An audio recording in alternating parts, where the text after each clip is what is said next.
अस्सलाम वालेकुम नाज़रीन, मैं हूं आसिफ जट। वो पाकिस्तानी लड़की जिसने पबजी पर इश्क रचाया और अपने आशिक के पास इंडिया चली गई 4 बच्चों के साथ। वो लुक्सर जेल इंडिया में बंद थी और अब उसकी बेल हो चुकी है। लुक्सर जेल है, वहाँ से सीमा और उनके जो पति हैं, ऐसे ऐसे इंकिशाफात हुए हैं, ऐसी ऐसी बातें सामने आई हैं कि आप सुनेंगे आपकी आंखें खुली की खुली रह जाएंगे। सबसे पहली और खतरनाक बात यह है कि उस लड़की ने बयान दिया है कि मैं गंगा नहाऊंगी और हिंदू धर्म को अपना लूंगी। पहले गंगा नहाएंगे, हिंदू धर्म अपनाऊंगे उसके बाद। और उसने अपने बच्चों के नाम भी हिंदुओं के मुताबिक उसने अपने बच्चों के नाम रख दिए हैं। जो नाम उसने बच्चों के रखे हैं जी वो है प्रेमिका, राज, परी और मुन्नी। ये उसने अपने बच्चों के नाम रख दिए हैं। और उसका जो बयान है कि मैं गंगा नहाऊंगी, आप समझिएगा जिस तरह मुसलमान कहते हैं कि हम जब उम्रा परफॉर्म करते हैं और हज करते हैं तो हम कहते हैं हमारे पहले गुनाह जो है वो धुल गए हैं, माफ कर दिए अल्लाह ने। इसी तरह हिंदू ये यकीन रखते हैं कि जो गंगा नहा लेता है उसके पिछले गुनाह माफ हो जाते हैं। आप खुद बताएं, ये औरत गंगा नहाकर अपने गुनाह माफ करवाना चाहती है? पहले तो जमीन का एक इलाका था जिसे पाकिस्तान कहते हैं, वहां से लोग इस पे लानतें भेज रहे थे। अब तो आसमान से भी इस पे लानतें बरस रही होंगी कि इसने अपने इतने पाकीज़ा मजहब को छोड़ा और अब ये हिंदू मजहब में जाने की कोशिश कर रही है। और इंडिया से भी यकीन जाने लोग मुझे मैसेज करके इसके ऊपर लानते भेज रहे हैं और इस वीडियो के नीचे कमेंट में भी देखिएगा। अब इन मजीद बातें सुने और शर्माते जाएं और इस पर लानत भेजते जाएं। जरा आगे सुनिएगा। ये लड़की जी कल 8 बजे इसको बेल मिली है। लुक्सर जेल में ये इंडिया में थी। ये पहुंची कैसे इंडिया में, आपको मैं जरा थोड़ी तफसील बताता चलूं। नेपाल का इलाका है पोठा। पोठा से 15,000 रुपए नेपाली देकर इसने टिकट करवाया दिल्ली का और ये दिल्ली पहुंच गया। अब जरा सुने, रास्ते में ये कहती है कि नेपाल पे तो किसी ने मुझसे पूछा ही नहीं, कोई सिक्योरिटी नहीं थी। और इंडिया में भी दाखिल होते वक्त मुझसे किसी ने कुछ नहीं पूछा। एक ऑफिसर था, वो भी बड़ा अच्छा था, पुलिस ऑफिसर, उसने मुझसे नाम शाम पूछे, मैंने बच्चों के हिंदुओं वाले नाम बताए, पति का नाम सचिन बताया और मैं वहां चली गई। अब ये सवाल है इंडिया की सिक्योरिटी पे, भाई इतना ही आसान है तुम इंडिया में दाखिल हो जाना।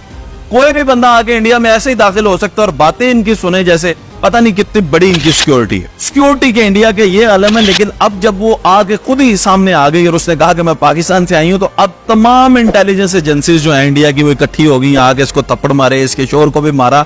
और अब देखें इन्वेस्टिगेट क्या कर रहे हैं। उसके पास जितने मोबाइल है वो ले लिए, समझ आती है जी, आपने मोबाइल लिए, इन्वेस्टिगेट किया, उसके मेकअप का सामान भी ले लिया। मेरा प्रोडक्ट फेशियल वगैरह वो सब उन्होंने ले लिया।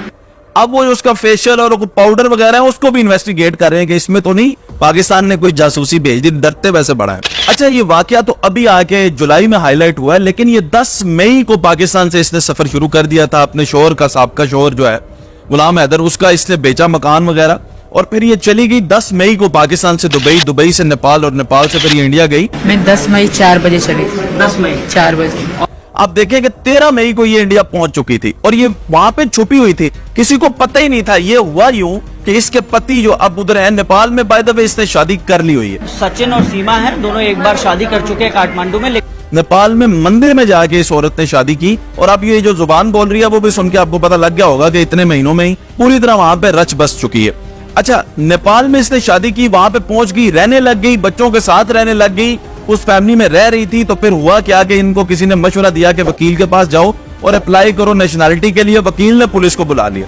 तो ये तब बात जाकर जुलाई में पकड़ी, वरना पता नहीं कितने साल ये वहीं पे रहती रहती। अच्छा, सबसे अहम सवाल, इंटरव्यूअर ने इससे पूछा कि ये जो बच्चे हैं, इसका बाप, इन बच्चों का जो बाप है, बायोलॉजिकल बाप है, वो तो कह रहा है कि इनको पाकिस्तान भेज दें। और दुनिया का कोई भी कानून जो है ना जी, वो ये इजाजत नहीं देता कि बाप के इजाजत के बगैर बच्चों का जो है वो मजहब चेंज किया जाए।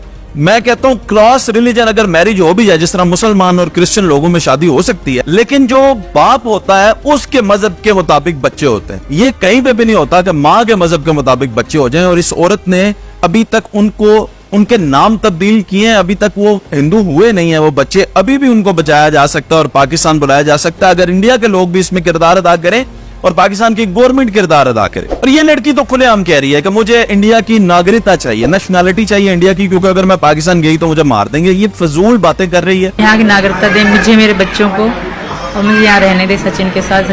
सिर्फ और सिर्फ इसलिए ये इस तरह कह रही है ताकि इसके बच्चे भी जो हैं वो वहीं पे रह सकें।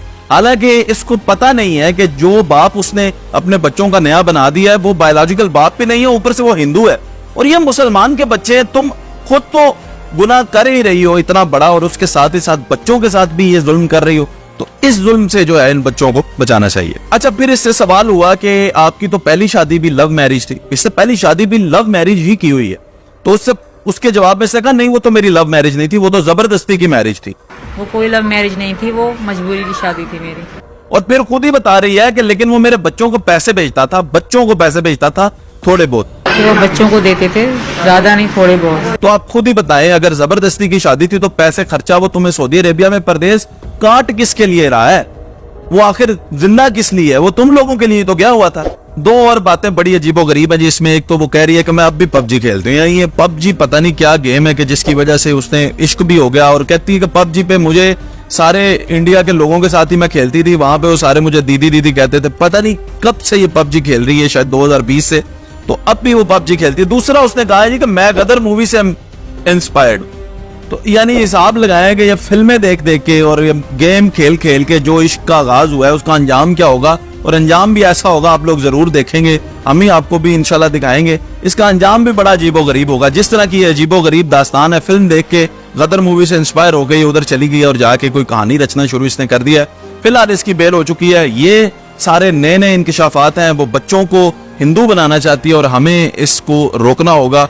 हमें अपनी हुकूमत को एक्टिव करना होगा, हमें अपने सफारती चैनल से इसको, इन बच्चों को वापस लाना होगा ताकि वो पाकिस्तान में रहे और मुसलमान बन के रहे। और एक चीज और है, इंडिया में भी जो मुसलमान है, जो मुझे भी मैसेज कर रहे हैं और जगह पे भी एक्टिव हुए हैं, आपसे भी ये इल्तमास है कि आप भी इसमें किरदार अदा करें। चाहे वो लड़की, पाकिस्तान और इंडिया का मसला अपनी जगह, लेकिन ये बच्चों को जो वो हिंदू कर रही है, खुद वो जो मर्जी भाड़ में जाए, लेकिन बच्चों को जो हिंदू बना रही है, इसमें इंडिया के मुसलमानों को भी किरदार अदा करना चाहिए।